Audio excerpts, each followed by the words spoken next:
सदस्यगण, budget के बाद राज्यपाल अभिभाषण में आपको पर्याप्त अवसर दूंगा। मेरा आपसे निवेदन है, नहीं माननीय अखिलेश जी, आपने संसद की मर्यादा को आप बना के रखे हैं। कभी बजट भाषण के अंदर इस तरीके का नहीं हुआ, ये उचित नहीं है, ये उचित नहीं है। अखिलेश जी प्लीज, मैं आपको मौका दूंगा राज्यपाल अभिभाषण पे, प्लीज। नो, ये तरीका ठीक नहीं है। No,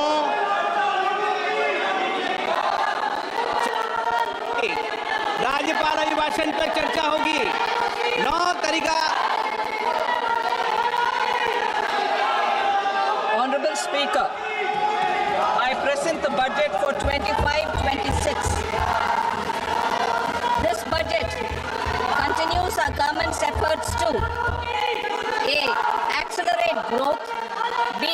Secure inclusive development, C. Invigorate private sector investments, D. Uplift household sentiments, and E. Enhance spending power of India's rising middle class. Together, we embark on a journey to unlock our nation's tremendous potential for greater prosperity and global positioning under the leadership of Honorable Prime Minister Shri Narendra Modi. As we complete the first quarter of the 21st century, continuing geopolitical headwinds suggest lower global economic growth over the medium term. However, our aspiration for a Vikasit Bharat inspires us, and the transformative work we have done during our government's first 2 terms guides us to march forward resolutely.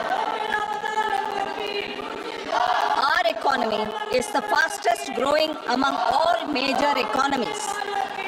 Our development track record for the past 10 years and structural reforms have drawn global attention.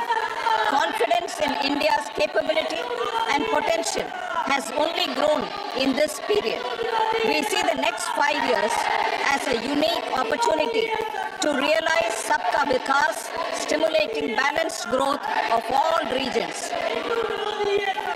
The great Telugu poet and playwright Gurujada Apparao had said, "Deshamante matti kadoy, deshamante manushuloy," meaning a country is not just its soil, a country is its people. In line with this, for us, Vikasit Bharat encompasses zero poverty, 100% quality good school education, access to high quality, affordable and comprehensive health care, 100% skilled labor with meaningful employment, 70% women in economic activities, and farmers making our country the food basket of the world.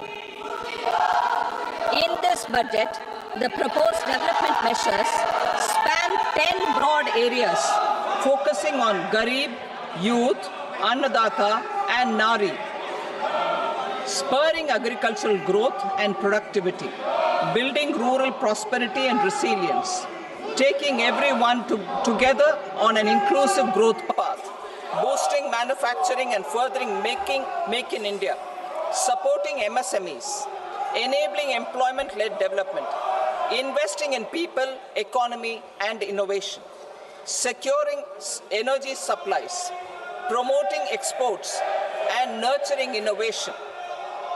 For this journey of development, our 4 powerful engines are agriculture, MSME, investments, and exports. The fuel, our reforms, our guiding spirit, inclusivity, and the destination, Vikasit Bharat. This budget aims to initiate transformative reforms across 6 domains. During the first 5 years, these will augment our growth potential and global competitiveness. The domains are taxation, power sector, urban development, mining, financial sector, and regulatory reforms. Agriculture as the first engine. Now I move to specific proposals, beginning with agriculture as the first engine.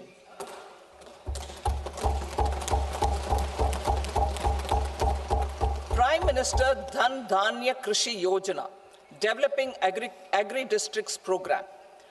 Motivated by the success of the aspirational district program, our government will undertake a Prime Minister Dhan Dhanya Krishi Yojana in partnership with states. Through the convergence of existing schemes and specialized measures, the program will cover 100 districts with low productivity, moderate crop intensity, and below average credit parameters. It aims to 1. Enhance agricultural productivity, 2.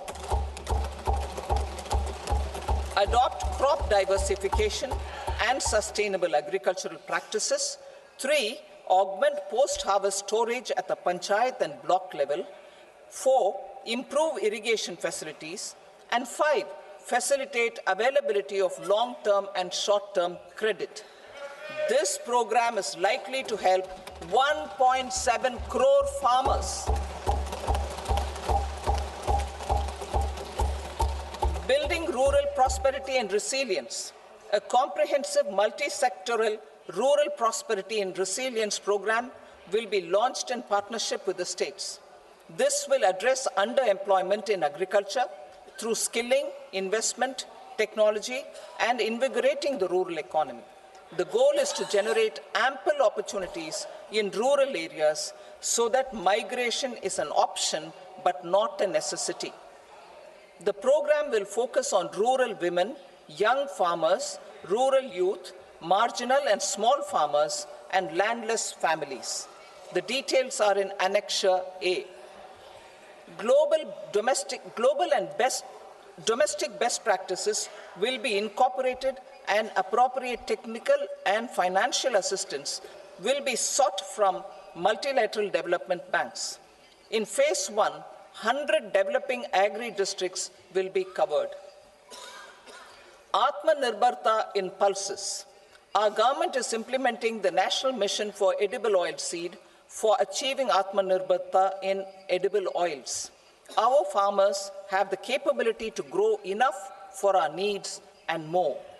10 years ago, we made concerted efforts and succeeded in achieving near self-sufficiency in pulses. Farmers responded to the need by increasing the cultivated area by 50%, and government arranged for procurement and remunerative prices. Since then, with rising incomes and better affordability, our consumption of pulses has increased significantly. Our government will now launch a 6-year mission for Atmanirbharta in pulses with a special focus on Tur, Urad and Masoor. Details are in Annexure B. Central agencies such as NAFED and NCCF will be ready to procure these 3 pulses as much as offered during the next 4 years from farmers who register with these agencies and enter into agreements. Comprehensive program for vegetables and fruits. It is encouraging that our people are increasingly becoming aware of their nutritional needs. It is a sign of a society becoming healthier. With rising income levels, the consumption of vegetables, fruits, and Shri Anna is increasing significantly. A comprehensive program to promote production, efficient supplies, processing, and remunerative prices for farmers will be launched in partnership with the states. Appropriate institutional mechanisms for implementation and participation of farmer-producer organizations and cooperatives will be set up. Makhana Board in Bihar. For this, there is a special opportunity for the people of Bihar. A Makhana Board will be established in the state to improve production, processing, value addition, and marketing of makhana. The people engaged in these activities will be organized into FPOs. The board will provide hand-holding and training support to makhana farmers, and will also work to ensure they receive the benefits of all relevant government schemes. A national mission on high-yielding seeds will be launched, aimed at 1. Strengthening research ecosystem, 2. Targeted development and propagation of seeds with high yield, pest resistance, and climate resilience, and 3. Commercial availability of more than 100 seed varieties released since July 2024. India ranks second largest globally in fish production and aquaculture. Seafood exports are valued at 60,000 crore rupees. To unlock the untapped potential of the marine sector, our government will bring in an enabling framework for sustainable harnessing of fisheries from Indian exclusive economic zone and high seas, with a special focus on the Andaman and Nicobar and Lakshadweep Islands. For the benefit of lakhs of cotton growing farmers, I am pleased to announce a mission for cotton productivity.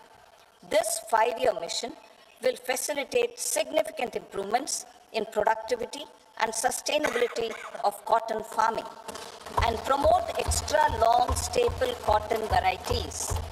The best of science and technology support will be provided to farmers. Aligned with our integrated 5F vision for the textile sector, this will help in increasing incomes of the farmers and ensure a steady supply of quality cotton for rejuvenating India's traditional textile sector. Kisan credit cards facilitate short-term loans for 7.7 crore farmers, fishermen, and dairy farmers. The loan limit under modified interest subvention scheme will be enhanced from 3 lakh rupees to 5 lakh rupees for loans taken through the KCC. For Atmanirbharta in urea production, our government had reopened 3 dormant urea plants in the eastern region. To further augment urea supply, a plant with annual capacity of 12.7 lakh metric tons will be set up at Namrup in Assam.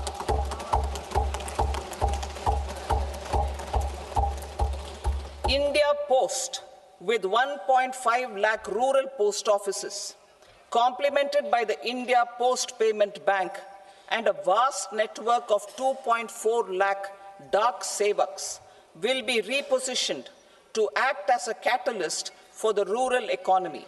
Details are at Annexure C.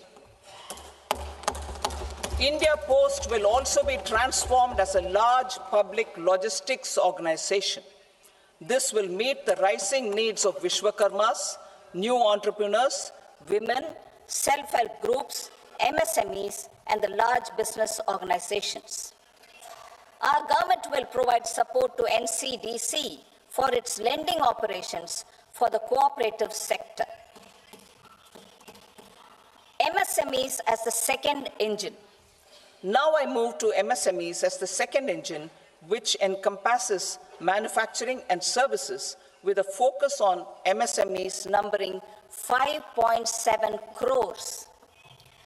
Currently, over 1 crore registered MSMEs, employing 7.5 crore people and generating 36% of our manufacturing, have come together to position India as a global manufacturing hub. With their quality products, these MSMEs are responsible for 45% of our exports. To help them achieve higher efficiencies of scale, technological upgradation, and better access to capital, the investment and turnover limits for classification of all MSMEs will be enhanced to 2.5 and 2 times respectively. This will give them the confidence to grow and generate employment for our youth. The details are given in Annexure D. To improve access to credit, the credit guarantee cover will be enhanced. First, for micro and small enterprises from 5 crore to 10 crore rupees, leading to additional credit of 1.5 lakh crores in the next 5 years. Second, for startups from 10 crore rupees to 20 crore rupees, with the guarantee fee being moderated to 1% for loans in 27 focus sectors which are important for Atmanirbhar Bharat. And for well-run exporter MSMEs, for term loans up to 20 crore rupees. Also for the micro enterprises, we will introduce customized credit cards with a 5 lakh rupee limit for micro enterprises registered on Udyam portal. In the first year, 10 lakh such cards will be issued. Fund of funds for startups. The alternate investment fund, AIFs, for startups have received commitments of more than 91,000 crores rupees. These are supported by the fund of funds set up with the Government of India's contribution of 10,000 crore rupees. Now, a new fund of funds with expanded scope and a fresh contribution of another 10,000 crore rupees will be set up. A new scheme will be launched for 5 lakh women, scheduled castes, and scheduled tribes, first-time entrepreneurs. This will provide term loans up to 2 crore rupees during the next 5 years. The scheme will incorporate lessons from the successful Stand Up India scheme. Online capacity building for entrepreneurship and managerial skills will also be organized. Measures for labor-intensive sectors.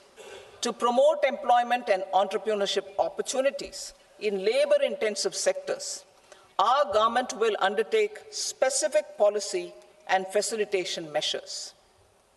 To enhance the productivity, quality, and competitiveness of India's footwear and leather sector, a focused product scheme will be implemented. The scheme will support design capacity, component manufacturing, and machinery required for production of non-leather quality footwear, besides the support for leather footwear and products. The scheme is expected to facilitate employment for 22 lakh persons, generate over 4 lakh crore rupees, and exports of over 1.1 lakh crore rupees. Measures for the toys sector. Building on the National Action Plan for Toys, we will implement a scheme to make India a global hub for toys. The scheme will focus on development of clusters, skills, and a manufacturing ecosystem that will create high-quality, unique, innovative, and sustainable toys that will represent the Made in India brand. Support for food processing. In line with our commitment towards Purvodaya, we will establish a National Institute of Food Technology, Entrepreneurship, and Management in Bihar. The institute will provide a strong fillip to food processing activities in the entire eastern region. This will result in 1. Enhanced income for the farmers through value addition to their produce, and 2. Skilling entrepreneurship and employment opportunities for the youth. Manufacturing mission, furthering Make in India. Our government will set up a national manufacturing mission covering small, medium, and large industries for furthering Make in India by providing policy support, execution roadmaps, governance, and monitoring framework for central ministries and states. Details are in Annexure E. Given our commitment to climate-friendly development, the mission will also support clean tech manufacturing. This will aim to improve domestic value addition and build our ecosystem for solar PV cells, EV batteries, motors and controllers, electrolyzers, wind turbines, very high voltage transmission equipment, and grid-scale batteries. Investment as the third engine. Now I move to investment as the third engine, which encompasses investing in people, investing in the economy, and investing in innovation. Investing in people. Saksham Anganwadi and Poshan 2.0. Saksham Anganwadi and Poshan 2.0 program provides nutritional support to more than 8 crore children, 1 crore pregnant women and lactating mothers all over the country, and about 20 lakh adolescent girls in aspirational districts and the Northeast region. The cost norms for these nutritional support will be enhanced appropriately. Atal Tinkering Labs. 50,000 Atal Tinkering Labs will be set up in government schools in the next 5 years to cultivate the spirit of curiosity and innovation and foster a scientific temper among young minds. Broadband connectivity to government secondary schools and PHCs. Broadband connectivity will be provided to all government secondary schools and primary health centers in rural areas under the BharatNet project. Bharatiya Bhasha Pustak Scheme. We propose to implement a Bharatiya Bhasha Pustak scheme to provide digital form Indian language books for schools and for higher education. This aims to help students understand their subjects better and in their language. National Centers of Excellence for Skilling. Building on the initiative announced in the July 24 budget, 5 National Centers of Excellence for Skilling will be set up with global expertise and partnerships to equip our youth with the skills required for Make for India, Make for the World manufacturing. The partnership will cover curriculum design, training of trainers, and a skills certification framework and periodic reviews. Expansion of capacity in IITs. Total number of students in 23 IITs has increased 100% from 65,000 to 1.35 lakh in the past 10 years.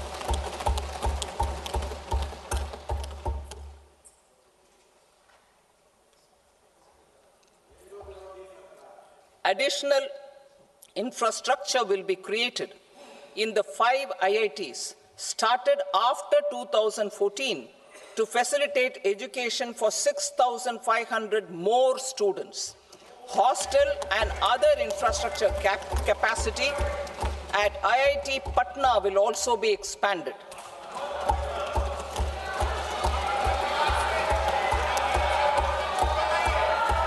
Center of Excellence.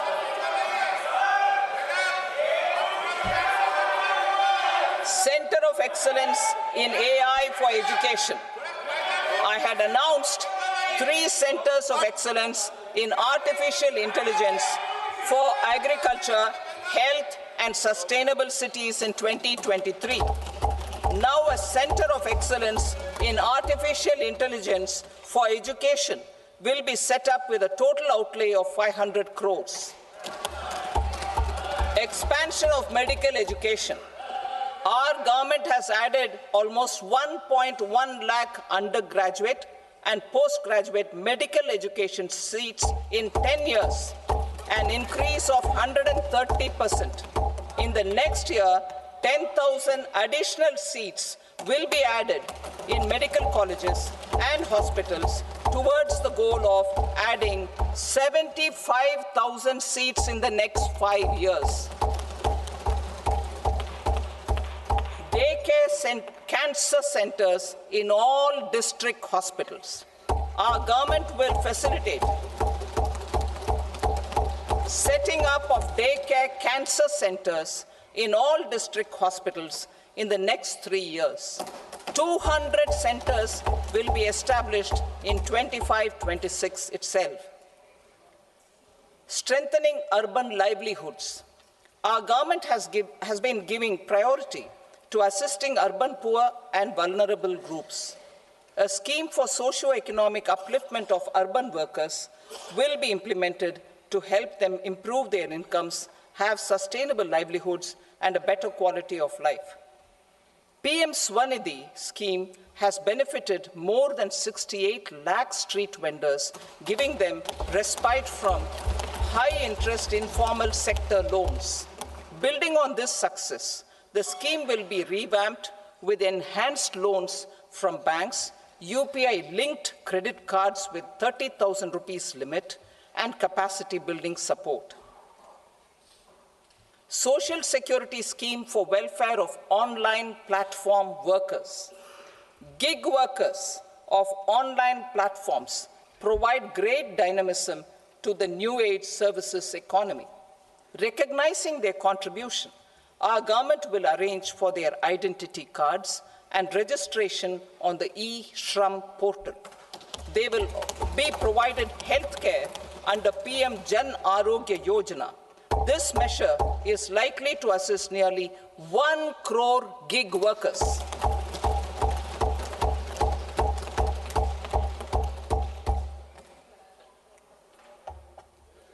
Investing in the economy.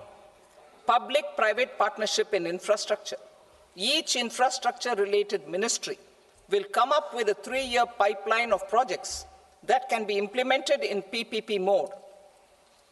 States will also be encouraged to do so and can seek support from the India Infrastructure Project Development Fund, which is a scheme to prepare PPP proposals.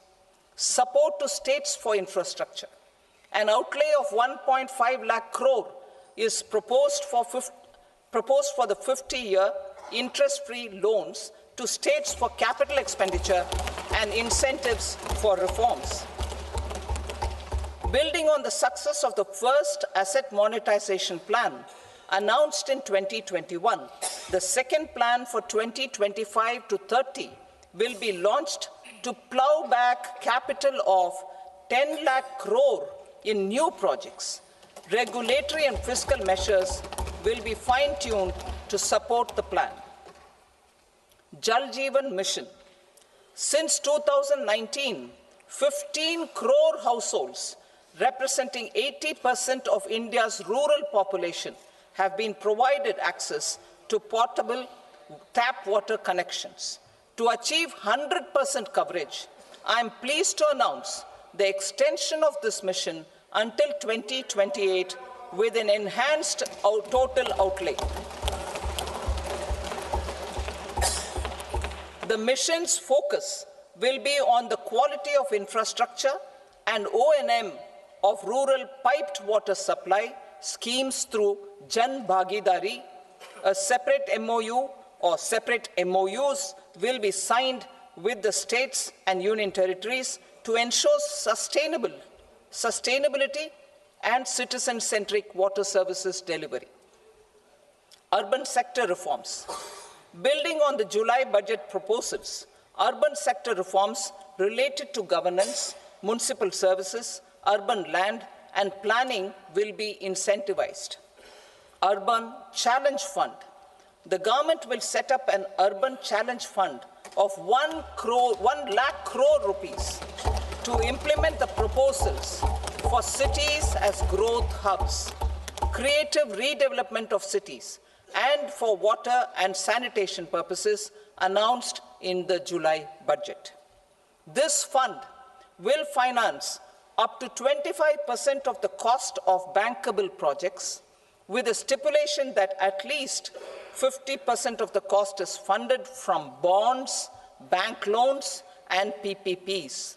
An allocation of 10,000 crore is proposed in 2025-26. Power sector reforms. We will incentivize electricity distribution reforms and augmentation of intra-state transmission capacity by states. This will improve financial health and capacity of electricity companies. Additional borrowing of 0.5% of GSDP will be allowed to states contingent on these reforms. Nuclear energy mission for Vikasit Bharat. Development of at least 100 gigawatt of nuclear energy by 2047 is essential for our energy transition efforts. For an active partnership with the private sector towards this goal, amendments to the Atomic Energy Act and the Civil Liability for Nuclear Damage Act will be taken up. A nuclear energy mission for research and development of small modular reactors with an outlay of 20,000 crore will be set up. At least 5 indigenously developed small modular reactors will be operationalized by 2033. Shipbuilding. The shipbuilding financial assistance policy will be revamped to address cost disadvantages. This will also include credit notes for shipbreaking in Indian yards to promote the circular economy. Large ships above a specified size will be included in the infrastructure harmonized master list. Shipbuilding clusters will be facilitated to increase the range, categories, and capacity of ships. This will include additional infrastructure, facilities, skilling, and technology to develop the entire ecosystem. Maritime Development Fund. For long-term financing for the maritime industry, a Maritime Development Fund with a corpus of 25,000 crore rupees will be set up. This will be for distributed support and promoting competition. This will have up to 49% contribution by the government, and the balance will be mobilized from ports and from private sector. UDAN regional connectivity schemes. UDAN has enabled 1.5 crore middle-class people to meet their aspirations for speedier travel. The scheme has connected 88 airports, and operationalized 619 routes. Inspired by that success, a modified UDAN scheme will be launched to enhance regional connectivity to 120 new destinations and carry 4 crore passengers in the next 10 years. 4 crore additional passengers in the next 10 years. The scheme will also support helipads and smaller airports in hilly, aspirational, and northeast regional districts. Greenfield airports will be facilitated in Bihar to meet the future needs of the state. These will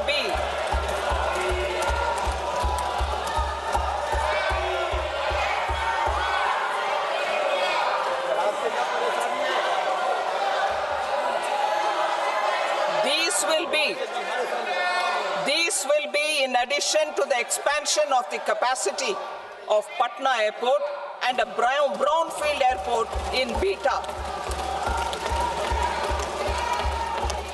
Western Kosi Canal project in Mithilanchal.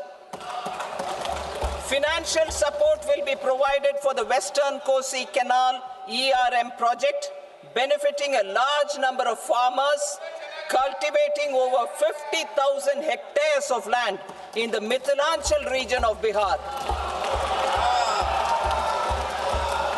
Mining sector reforms. Mining sector reforms, including those for minor minerals, will be encouraged through sharing of best practices and institutions of a state mining index. A policy for recovery of critical minerals from tailings will be brought out. Under the special window for affordable and mid-income housing, SWAMI, 50,000 dwelling units in stressed housing projects have been completed and keys handed over to home buyers. Another 40,000 units will be completed in 2025, further helping middle-class families who are paying EMIs on loans taken for apartments while also paying rent for their current dwellings. Building on this success, Swami Fund 2 will be established as a blended finance facility with contribution from the government, banks, and private investors. This fund of 15,000 crore rupees will aim for expeditious completion of another 1 lakh units. PM Gati Shakti data for private sector. For furthering PPPs and assisting the private sector in project planning, access to relevant data and maps from the PM Gati Shakti portal will be provided. Tourism for employment-led growth. Top 50 tourist destination sites in the country will be developed in partnership with states through a challenge mode. Land for building key infrastructure will have to be provided by the states. Hotels in these destinations will be included in the infrastructure harmonized list. The following measures will be taken for facilitating employment-led growth. Organizing intensive skill development programs for our youth, including in institutes of hospitality management. Providing mudra loans for homestays. Improving ease of travel and connectivity to tourist destinations. Providing performance-linked incentives to states for effective destination management, including tourist amenities, cleanliness, and marketing efforts, and introducing streamlined e-visa facilities along with visa fee waivers for certain tourist groups. Continuing with the emphasis on places of spiritual and religious significance, in the July budget, there will be a special focus on destinations related to the life and times of Lord Buddha. Medical tourism and heal in India. Medical tourism and heal in India will be promoted in partnership with the private sector, along with capacity building and easier visa norms. Investing in innovation. To implement private sector-driven research, development, and innovation initiatives announced in the July budget, I am now allocating 20,000 crore rupees for this purpose. A deep tech fund of funds will also be explored to catalyze the next generation startups as a part of this initiative. In the next 5 years, under the PM Research Fellowship Scheme, we will provide 10,000 fellowships for technological research in IITs and IISc with enhanced financial support. The second gene bank with 10 lakh germplasm lines will be set up for future food and nutritional security. This will provide conservation support to both public and private sectors for genetic resources. We will start a national geospatial mission to develop foundational geospatial infrastructure and data. Using PM Gati Shakti, this mission will facilitate modernization of land records, urban planning, and design of infrastructure projects. A Gyan Bharatam mission for survey, documentation, and conservation of our manuscript heritage with academic institutions, museums, libraries, and private collectors will be undertaken to cover more than 1 crore manuscripts.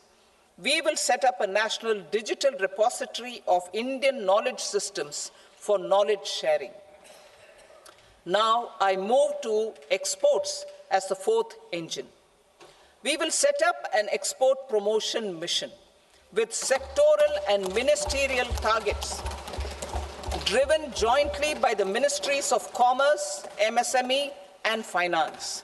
It will facilitate easy access to export credit, cross-border factoring support, support to MSMEs to tackle non-tariff measures in overseas markets. A digital public infrastructure, Bharat Trade Net, for international trade will be set up as a unified platform for trade documentation and financing solutions. This will complement the Unified Logistics Interface platform. The BTN will be aligned with international practices. Support will be provided to develop domestic manufacturing capacities for our economy's integration with global supply chains. Sectors will be identified based on objective criteria. Facilitation groups with participation of senior officers and industry representatives will be formed for select products and supply chains. Through this, there are huge opportunities related to Industry 4.0, which needs high skills and talent. Our youth have both. Our government will support the domestic electronic equipment industry to leverage this opportunity for the benefit of our youth. A national framework will be formulated as guidance to states for promoting global capability centers in emerging Tier 2 cities. This will suggest measures for enhancing availability of talent and infrastructure, building bylaw reforms, and mechanisms for collaboration with industry. Our government will facilitate upgradation of infrastructure and warehousing for air cargo, including high-value perishable horticultural produce. Cargo screening and customs protocol will be streamlined and made user-friendly. Reforms as the fuel. Over the past 10 years, our government has implemented several reforms for convenience of taxpayers, such as faceless assessment, 2, taxpayer charter, 3, faster returns, 4, almost 99% returns being on self-assessment, and 5, Vivad Se Vishwas scheme.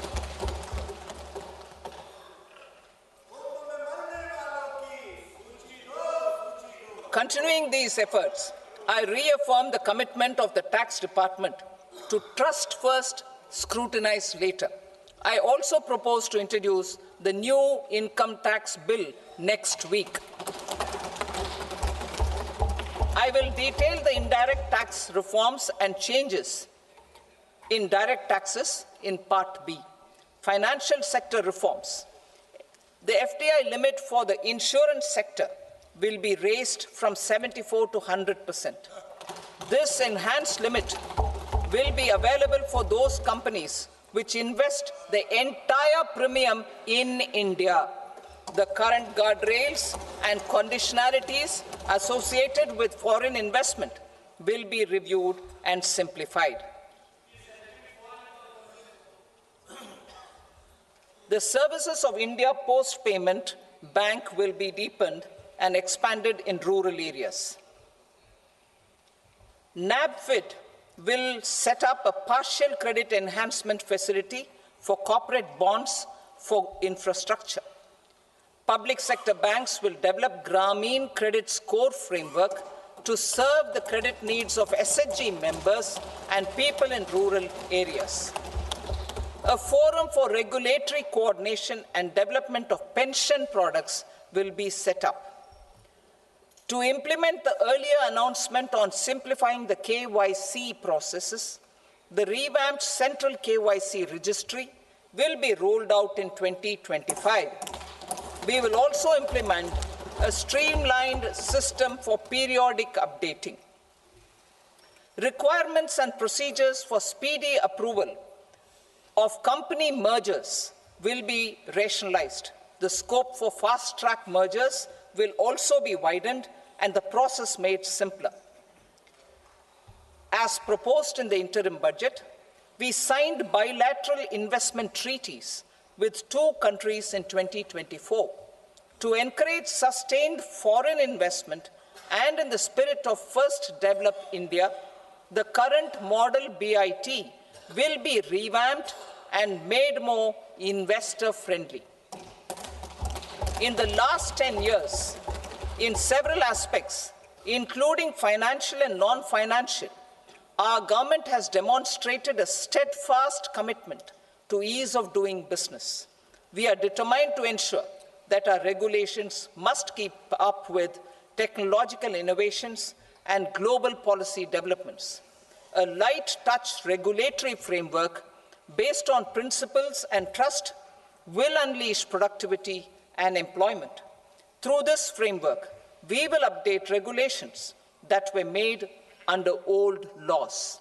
To develop this modern, flexible, people-friendly, and trust-based regulatory framework appropriate for the 21st century, I propose 4 specific measures. A high-level committee for regulatory reforms will be set up for a review of all non-financial sector regulations, certifications, licenses, and permissions. The committee will be expected to make recommendations within a year. The objective is to strengthen trust-based economic governance and take transformational measures to enhance ease of doing business, especially in matters of inspection and compliances. States will be encouraged to join in this endeavor. An investment friendliness index of states will be launched in 2025 to further the spirit of competitive, cooperative federalism. Under the Financial Stability and Development Council, a mechanism will be set up to evaluate impact of the current financial regulations and subsidiary instructions. It will also formulate a framework to enhance their responsiveness and development of the financial sector. In the Jan Vishwas Act 2023, more than 180 legal provisions were decriminalized. Our government will now bring up the Jan Vishwas Bill 2.0 to decriminalize more than 100 provisions in various laws. I now move to fiscal policy. In the July budget, I had committed to staying the course for fiscal consolidation. Our endeavor will be to keep the fiscal deficit each year such that central government debt remains on a declining path as a percentage of the GDP. The roadmap for the next 6 years has been detailed in the FRBM statement. Revised estimates for 2024-25.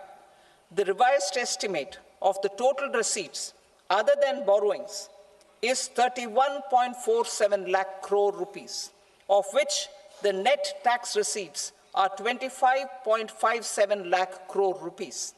The revised estimate of the total expenditure is 47.16 lakh crore rupees, of which the capital expenditure is about 10.18 lakh crore rupees.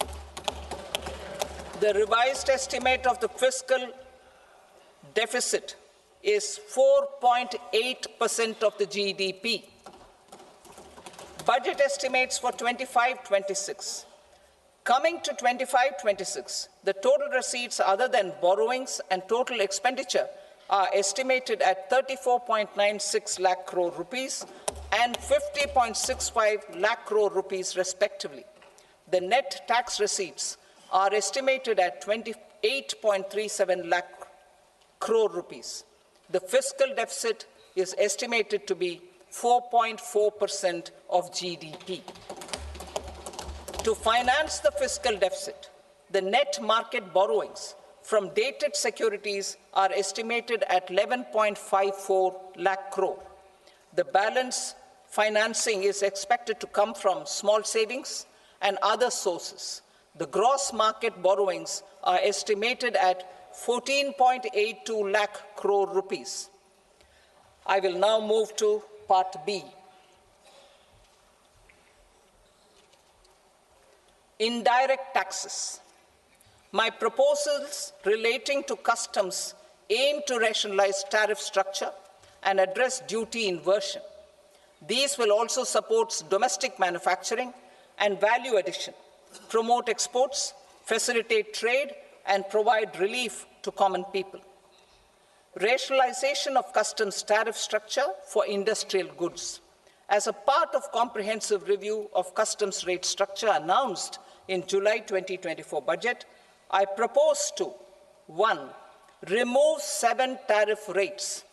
This is over and above the 7 tariff rates removed in 23-24 budget. After this, there will be only 8 remaining tariff rates, including 0 rate. 2. Apply appropriate cess to broadly maintain effective duty incidence, except on a few items where such incidence will reduce marginally. 3. Levy not more than 1 cess or surcharge. Therefore, I propose to exempt social welfare surcharge on 82 tariff lines that are subject to a cess. I shall now take up sector-specific proposals. To provide relief to patients, particularly those suffering from cancer, rare diseases, and other severe chronic diseases, I propose to add 36 life-saving drugs and medicines to the list of medicines fully exempted from basic custom duty.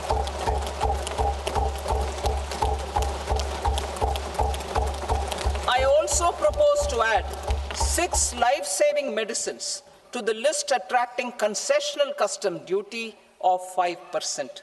Full exemption and concessional duty will also respectively apply on the bulk drugs for manufacture of the above. Specified drugs and medicines under patient assistance programs run by the pharmaceutical companies are fully exempt from BCD, provided the medicines are supplied free of cost to the patients. I propose to add 37 more medicines along with 13 new patient assistance programs. Support to domestic manufacturing and value addition. Critical minerals. In the July 2024 budget, I had fully exempted BCD on 25 critical minerals that are not domestically available. I had also reduced BCD of 2 other such minerals to provide a major fillip to their processing, especially by MSMEs. Now, I propose to fully exempt cobalt powder and waste, the scrap of lithium-ion battery, lead, zinc, and 12 more critical minerals. This will help secure their availability for manufacturing in India and promote more jobs for our youth.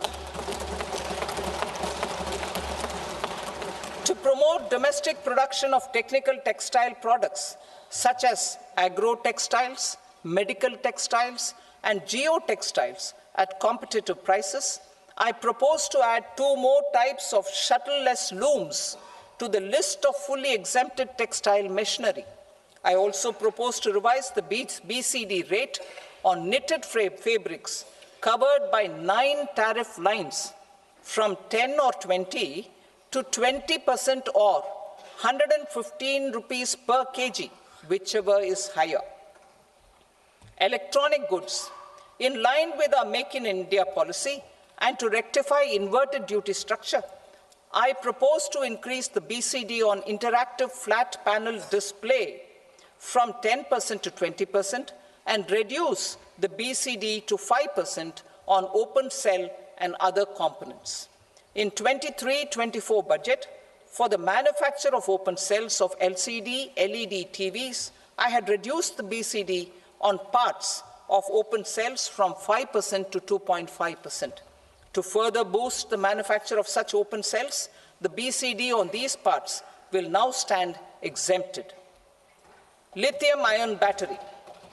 To the list of exempted capital goods, I propose to add 35 additional capital goods for EV battery manufacturing and 28 additional capital goods for mobile phone battery manufacturing.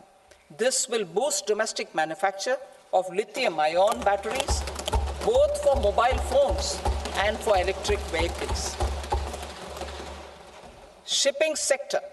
Considering that shipbuilding has a long gestation period, I propose to continue the exemption of BCD on raw materials, components, consumables, or parts for the manufacture of ships for another 10 years.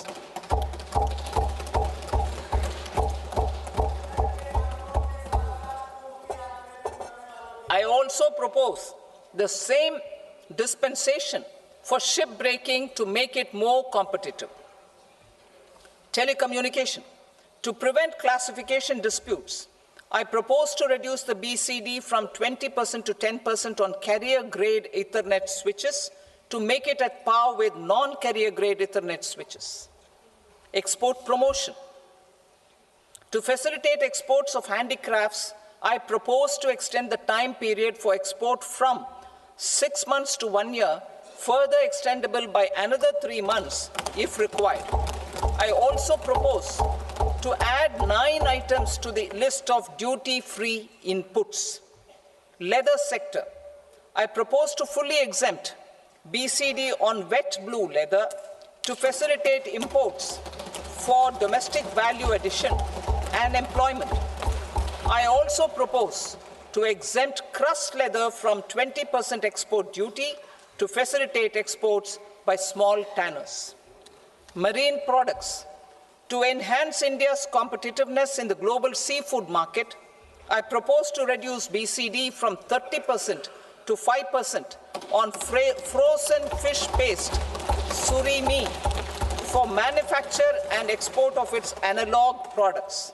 I also propose to reduce BCD from 15% to 5% on fish hydrolysates for manufacture of fish and shrimp feed.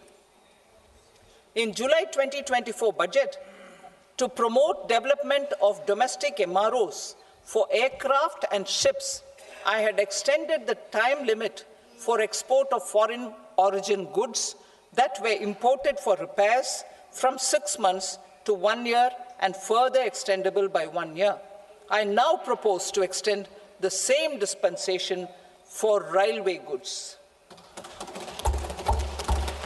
Time limit for provisional assessment. Presently, the Customs Act 1962 does not provide any time limit to finalize provisional assessments, leading to uncertainty and cost to trade. As a measure of promoting ease of doing business, I propose to fix a time limit of 2 years, extendable by a year, for finalizing the provisional assessment. I propose to introduce a new provision that will enable importers or exporters, after clearance of goods, to voluntarily declare material facts and pay duty with interest but without penalty. This will incentivize voluntary compliance. However, this will not apply in cases where department has already initiated audit or investigation proceedings. For industry to better plan their imports, I propose to extend the time limit for the end use of imported inputs in the relevant rules from 6 months to 1 year. This will provide operational flexibility in view of cost and uncertainty of supply. Further, such importers will now have to file only quarterly statements instead of a monthly statement.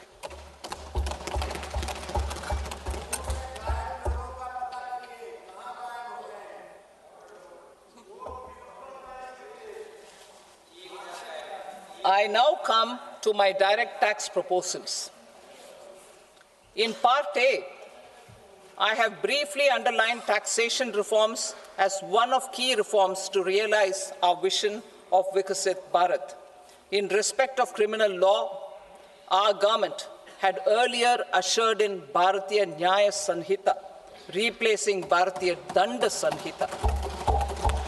I am happy to inform this august House and the country that for new income tax bill will carry forward the same spirit of Nyaya in its drafting as well.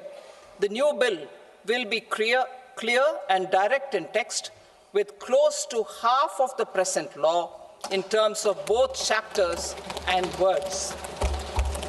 It will be simple to understand for taxpayers and tax administrators, leading to tax certainty and reduced litigation.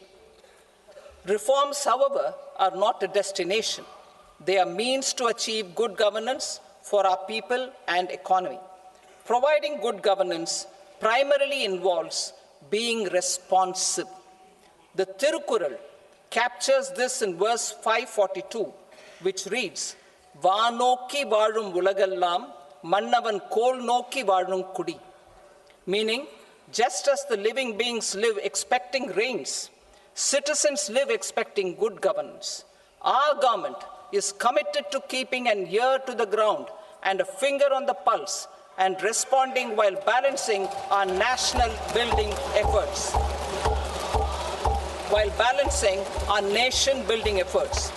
The following measures will detail just how our government will, under the guidance of PM Modi, has taken steps to understand and address.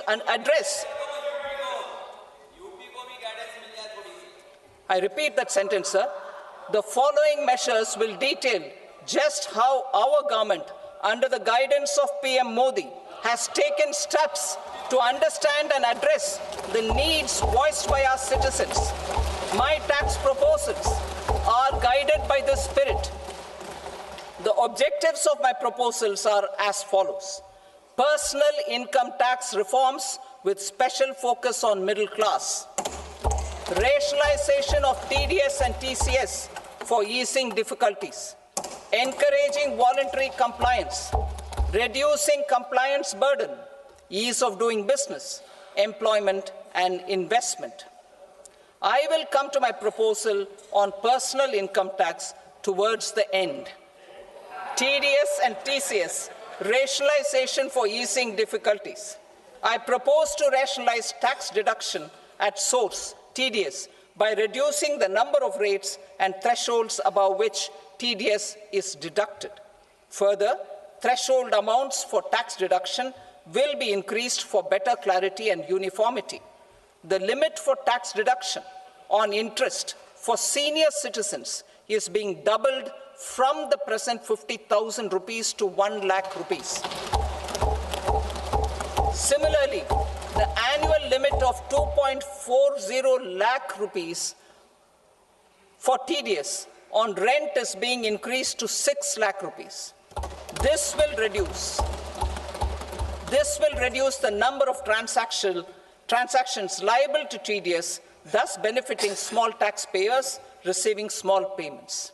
The threshold to collect tax at source, the TCS, on remittances under RBI's liberalized remittance scheme, the LRS, is proposed to be increased from 7 lakh to 10 lakhs.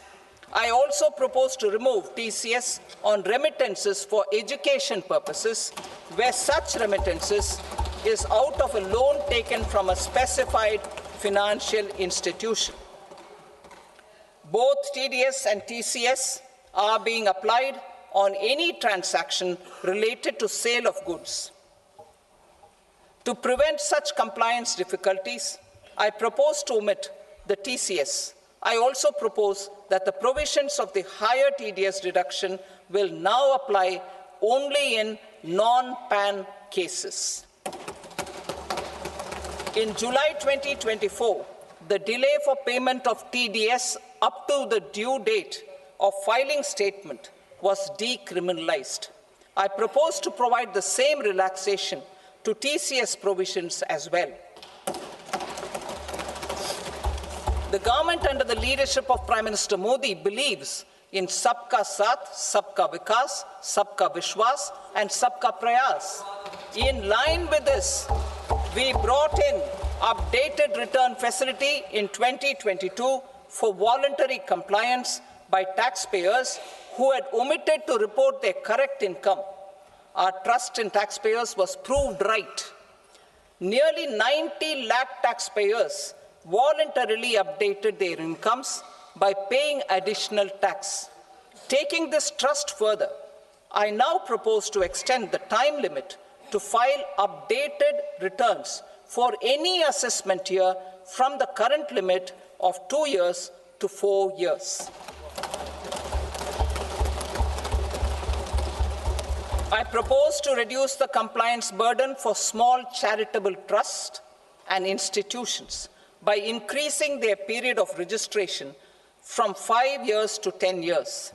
It is also proposed that disproportionate consequences do not arise for minor defaults such as incomplete applications filed by charitable entities.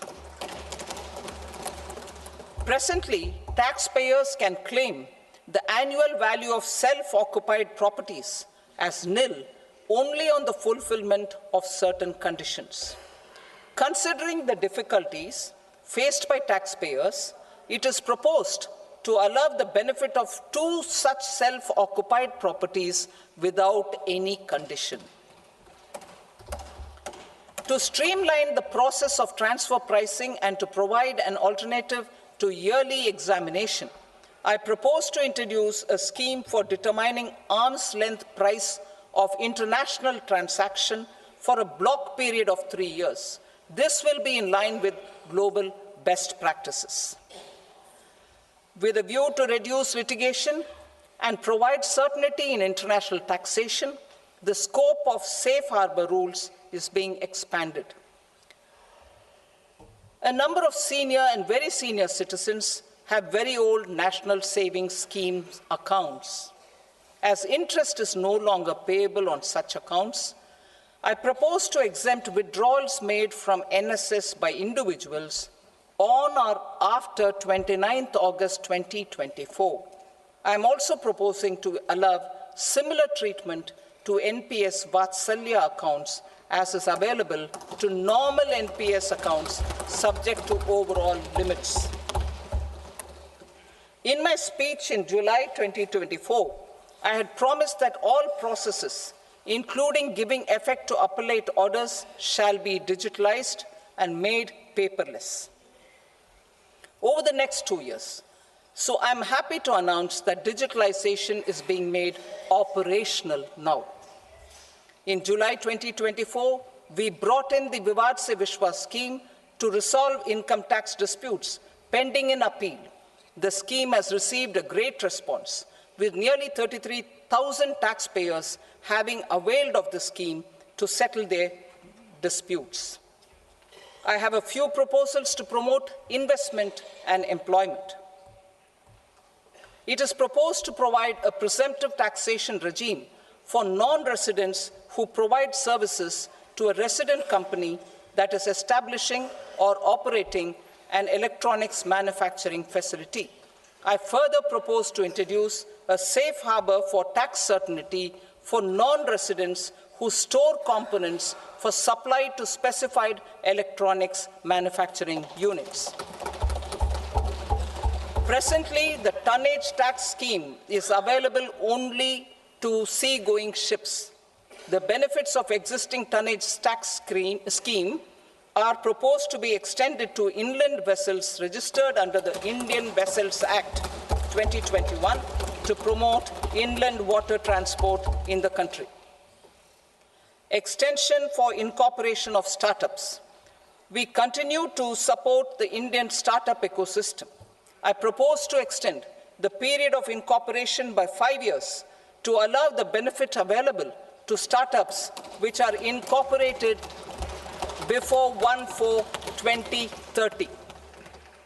In order to attract and promote additional activities in the IFSC, I am inter alia proposing specific benefits to ship leasing units, insurance offices, and treasury centers of global companies which are set up in IFSC.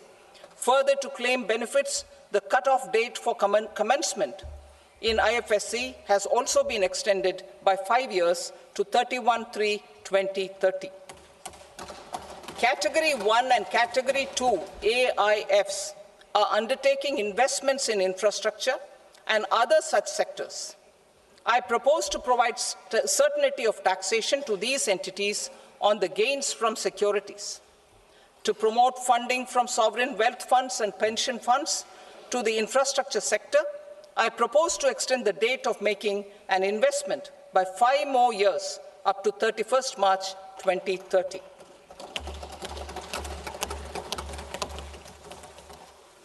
Personal income tax reforms with special focus on middle class.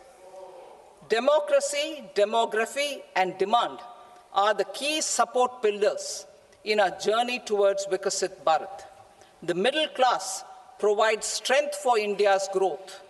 This government, under the leadership of Prime Minister Modi, has always believed in the admirable energy and ability of the middle class in nation building. In recognition of their contribution,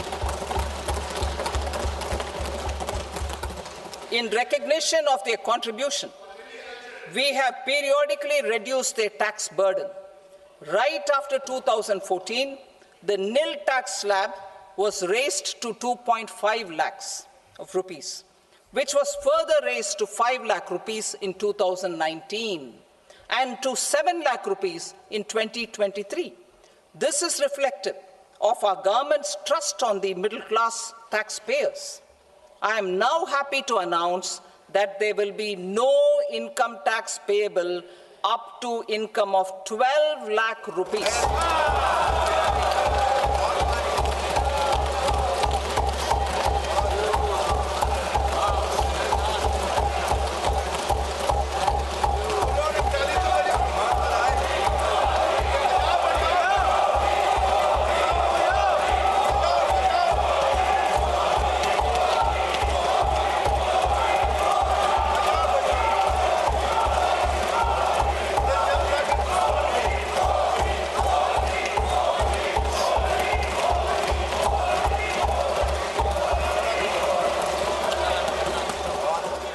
So, average income of 1 lakh per month other than the special rate income such as capital gains under the new regime.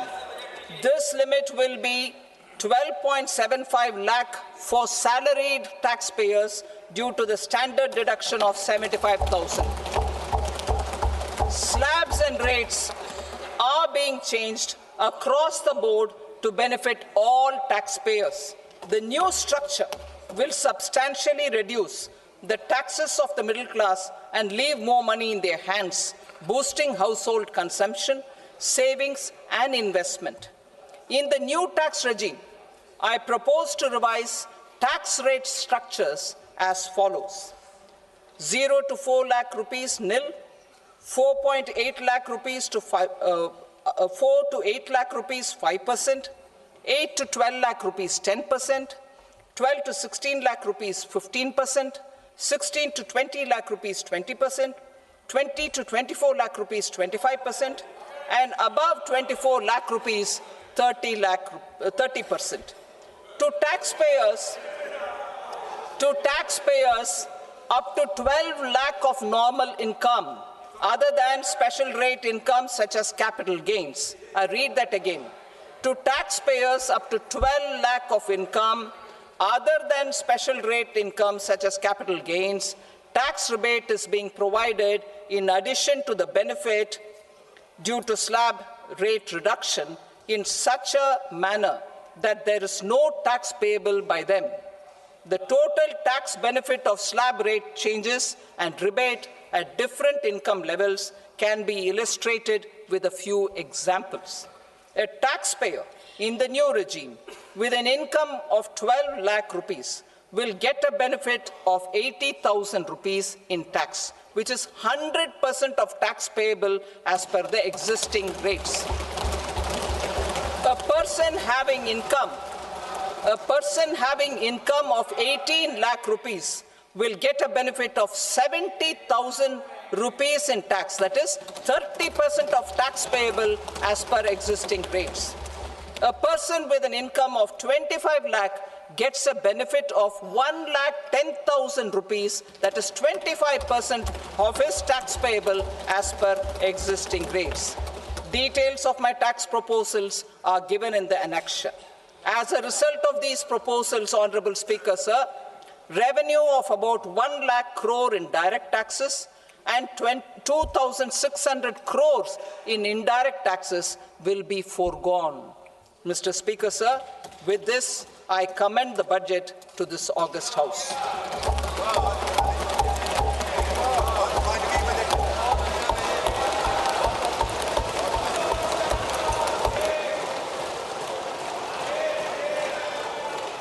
Item number 2 Shrimati Nirmala Sitharaman. Sir, with your permission, I rise to lay on the table the following statements under Section 3(1) of the Fiscal Responsibility and Budget Management Act 2003. Medium-term fiscal policy cum fiscal policy strategy statement and macroeconomic framework statement. Item number 3 Shrimati Nirmala Sitharaman. Sir, with your permission, I rise to move for leave to introduce the Finance Bill 2025. प्रश्न ये है कि विधेयक को पुनर्स्थापित करने की अनुमति प्रदान की जाए. जो सदस्य इसके पक्ष में हाँ गए, जो सदस्य विरोध में ना गए, मेरे विचार में निर्णय हाँ वालों के पक्ष में हुआ. हाँ वालों के पक्ष में अनुमति प्रदान की जाती है. माननीय मंत्री जी, अब विधेयक को पुनर्स्थापित करें. Sir, I introduce the bill. Thank you. सभा की कार्रवाई सोमवार दिनांक 3 फरवरी 2025 को प्राप्त 11 बजे तक के लिए स्थगित की जाती है.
What is indirect tax? In the case of indirect tax, the burden of tax can be shifted by the taxpayer to someone else. Indirect tax has the effect